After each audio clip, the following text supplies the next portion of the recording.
So, I have a question about one of your audio samples. What was the Mhm. craziest what was the craziest idea you've come up with, or most creative idea you've come up with, just from like an audio sample that you like listened to?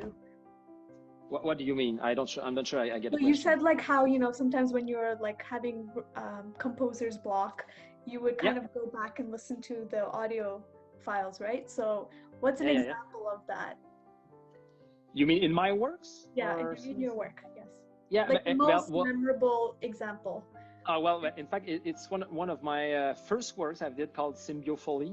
It's a concert band kind of march, which is that has a nice proud section, and there's a crazy middle section in the center of the piece, and I was whistling I like to improvise myself. Sometimes I sing, I whistle, I improvise, and sometimes while improvising I record myself and gives my idea, because for me improvisation, sorry if I get somewhere else, improvisation is part of your natural music expression. Without like thinking, you just improvise, you just sing. And I remember myself, I was whistling a little like kind of funny, let's say world music kind of tune, which I didn't know where it came from, and I searched it, and I never heard that before. So while I was doing the central section of Symbiophily, I was looking for a crazy fast theme. Then I remember this one, and I checked. I said, oh yes, I remember when I was walking on the street, and then I put it. It's the middle. It's now the middle section, the theme, the B theme of Symbiophily in the middle, the little t t t tagadigadum, tagadigadum. So it came from this thing. Interesting. I know like normally um so how you talked about how it's important to not make music that's too close to other people's music. How do you ensure that doesn't happen? Do you have like a database of sorts, or do you just kind of have to do it from memory, or Well, it's not easy, because at some point there's only, like, well, in our occidental system there's only 12 notes. Okay, there's only 12 notes. I mean it's sure that at some point someone will do the same kind of things. But I what I do is, first of all, sometimes I write something, and sometimes I'm like, yeah, but it rings a bell. So when I've got this little instinct, I go search, and I sometimes I know that it sounds like this because maybe it sounds like this composer, so I go check. But sometimes it's like, oh, okay, yeah, it came from Holst, thing. It's close, but it's okay. There's so many words we can take in our repertoire, that okay, this is the same chord, then this, the same chord, then this. Oh, this is almost the same theme, then this. So it happens, but as long as it's not like an obvious cut and paste, that's the way I work. And from now on, from all the works I've did yet, it never, like, no one ever wrote to me saying, hey, in this piece from bar 8 to 16, this is exactly, no. And in fact, I've checked myself too. Sometimes I've got some little colors from others, like when I do some interviews like that, sometimes about a work in particular. Sometimes the person interviewing me say, oh, at bar 24 there's a little, like, let's say, there's a little, like, Percy Granger sound. Is it possible? I'm like, oh yeah, maybe yes. But it's never on purpose. It's never. I'm not looking into our score saying, oh, I've got to do the same thing, then he did that here. mm-hmm. I see. I have a question about sort of the more music admin and music artistic director perspective, and because of COVID and everything going remote and all. So how has that kind of impacted your ensembles and music festivals that you run? Well, I won't lie saying, like, since last March, almost every project I had, like, went on on ice, for sure. Because in terms of, I remember at the start of the quarantine, we had to stop our rehearsals because all the schools were closed, everything. So we stopped all the rehearsals. Even in fact, the COVID pandemic here in Canada broke exactly while I was doing, because I'm the artistic director also of the Quebec Music Fest, which is it's a concert band and symphony orchestra and guitar ensemble. It's a huge music festival, mostly for students in high school and elementary schools, and it was like from March 9 to 13, and the Quebec government stopped everything on March 12th. So we had to cancel the last day, the Friday the 13th. We had to cancel this day. So yeah, a lot of my project went on ice. But what I did also myself as a composer conductor, I composed more for sure. I took this time to compose. Also, we worked on with some of my ensembles during summer. We had time to start the rehearsals again, and now we had to cancel them again with the second wave. No, yes, I manage. I read more also. I check more scores, things like that. But I would say unfortunately, most of my projects now are on ice, temporarily at least, which is really good. But everyone is eager to go back on track. Like I'm currently arranging for the Video Game Orchestra for like a concert in 2 years. I'm working also with another project with somewhere in Europe for like a big, not a CD, but a big collective composition about a video game also. And I'm writing also new works for Alfred Publishing, Alfred Music, which I hope to be published in the following years, because with publishers like Alfred or big publishers, it usually once they accept like a piece that you wrote, it takes almost 2 years before they publish it, because they have to format everything to their standard, and they have to record the piece and everything. So that's what I'm doing now. And I'm doing also outside music. I'm doing a lot of bicycle also. Like, yes, I noticed. Yes, it was even on your profile. You're really passionate about biking, right? Yeah, I would say it's my equal passion with music. It's road cycling. Also now it's winter, so I use also a trainer, and it's not winter yet, sorry, but we're going toward winter, and I've got my personal trainer. Like I plug my bike, I remove the rear wheel of my bike, I plug my bike here, and it simulates everything like a normal road. So yes, I'm really passionate about that too. Are you? And I can do the link between most of the time I find some ideas in music is while I'm riding my bicycle.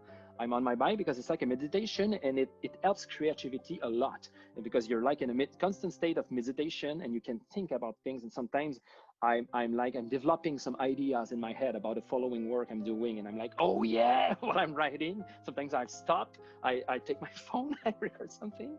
But yes, it's one of my the main place where I'm creative, on my bike. Wow. Okay. Because oh yeah, sorry, go. Oh yeah, I was gonna ask about, like, I remember you said that you were the artistic director for the Quebec Music Fest. Yeah. So how do you feel like, okay, as an artistic director, do you see the differences between managing orchestras with young musicians versus, professional ones? Yes, it's in fact I can taste all the levels in my professional life, because I'm also conducting some honor bands sometimes with high school students, elementary schools also with the music fest. Yes, in fact it's always the same concepts, but it's your language level and pedagogical level that will change. Even with professionals, there's a little aspect of pedagogy in fact of what you want to transfer as an expressive nature, or like a phrasing element, or a sound that you want.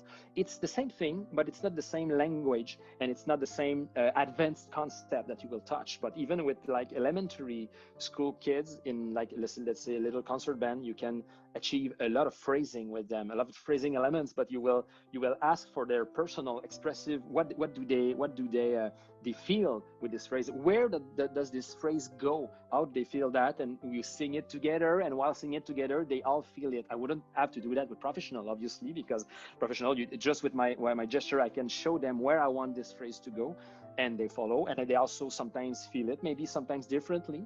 But with kids, you just train them to feel those things, and after they feel it, say, okay, now with my gesture, even if you're really long, you can see that I'm showing you this direction, so play with this. but it's the same language. Sorry, it's the same thing, but with different language level. Okay. I don't know if it answered your question. Yeah, it did. Yeah. Shannon? I think that's most of their questions. Yeah. Okay. Well, okay. So thank you so much for joining us with the interview. We learned a lot from you. We learned about, the difference between string and wind instruments, the way you expressed how. Well, that's my perception of it, which is really nice. Every composer has a different approach to it. That's my personal approach to it. I've got also different approaches from other aspects of composition for me that are really important. That I know some of my colleagues it's less important. That's the beautiful aspect of composition.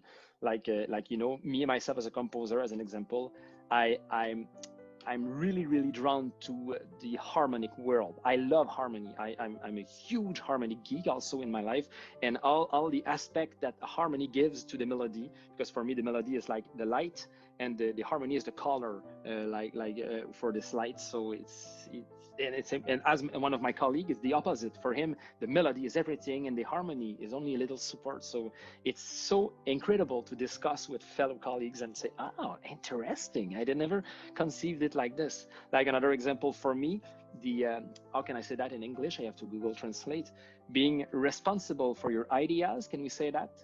Like, let's say I have an idea, like I sing something, I have an idea. It's important for me in my works to be responsible of this. Like, take this idea, transform it, develop it, bring it back, do something until you really, really went around before going to another idea and going somewhere else, And some of my colleague composers, it's the opposite. They throw ideas and they say, no, I'm done with it. Another one, I'm done with it. So it's all a matter of perception.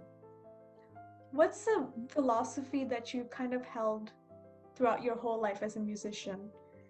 Something that would kind of like stick with you as you work on new works, when you're having composer's block. In fact, I would say it's how can I say that? Creative-expressive authenticity.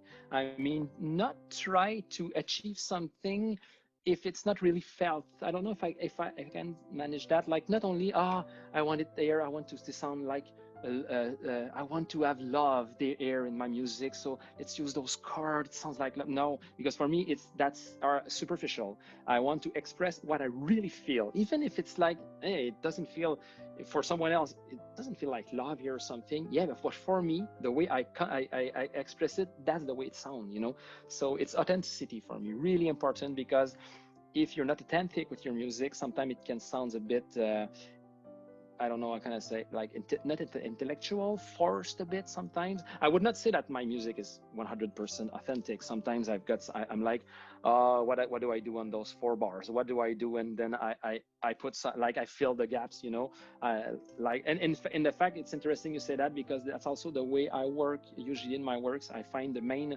moments, and then after that I fill the gaps in between those moments by transitions, by doing something. And sometimes the transition comes like a direct link. Sometimes I have to do a detour and again connect it there. So, but it's authenticity. In fact, even in conducting, when I want my musician to give me a sound or something, I don't fake I don't fake being conductor. I try to show what I want as a sound and to inspire them to give me the sound. And I'm not also playing for the camera, doing a lot of flamboyant gestures either. I'm not this kind of conductor. But it's authenticity, also authenticity in the way you communicate with your musician. And yeah, that would be it. Okay. I guess that's all the questions we have for today. Thank you so much for joining us. My pleasure. And it's great that you asked me to have an interview. I hope you a lot of success with this new. It's quite a new group. Is it C4? Yes, C4 group? it is. Yeah. It's great. It's a great. Yeah. Sorry, you go. Okay, so I'll explain the name because I kind of had to translate it, but C4 is middle C. Yeah. And so since our name has 4 C's in it, that's why we call it C4. So nice. Current community of Canadian Canadian composers. composers, yes, that's really nice idea, and there's a lot of good Canadian composers also from many aspects of compositions also, which is nice, and it's nice that we all work together to share our works and like and publish, like say our names and have nice connections between us. It's really great work that you're doing on that. Thank you. My pleasure. Yeah, it's just because I always noticed, like Canada is fairly new at the music scene, let's say compared to the US. So I've seen that, I in the community of composers, we were hoping to kind of have a place for composers to interact, give advice to each other, and just stay connected, really. Because I haven't really found any sort of groups and communities that does that. So we were hoping to do something like that. Yeah, it's a really nice idea, and I wish you the best of luck with this. And I'm on the group also, so I'm watching what's happening, and it's really nice.